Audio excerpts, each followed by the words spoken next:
Hell of a Summer, directed by Fin Wolfhard and Billy Burke, is the directorial debut from this duo. Obviously, Fin Wolfhard of Stranger Things fame and his friend Billy Burke brought us a kind of classic horror tropey movie.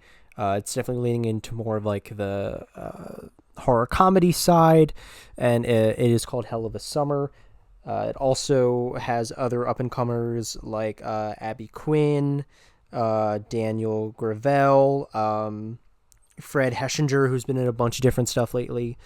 So this was a movie that I wanted to see but wasn't overly excited about. I think that we are getting an influx of these more indie-adjacent horror films that don't take themselves too seriously or try to poke fun at the usual horror tropes, but end up just being a tropey horror film themselves.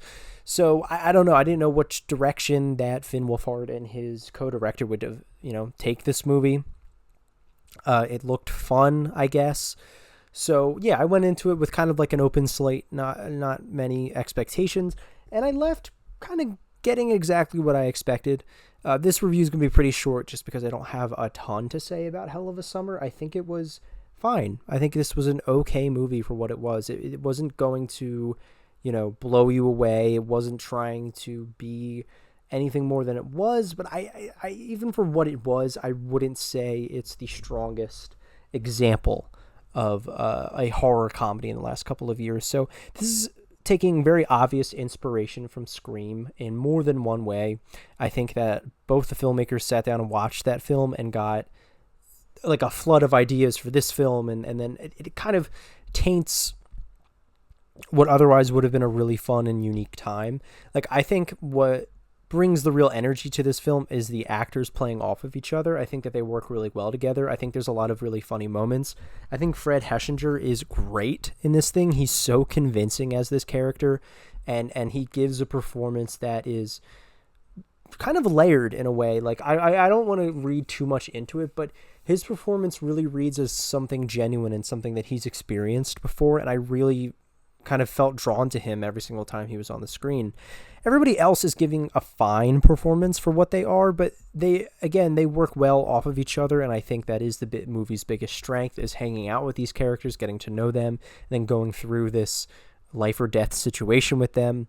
The final twist on who the killer really is and why they're killing is so lame, and really, again, it draws too much from its inspirations without giving anything away. It really, I don't know, it feels clumsy. And this movie, I think, is only 88 minutes long. Yep.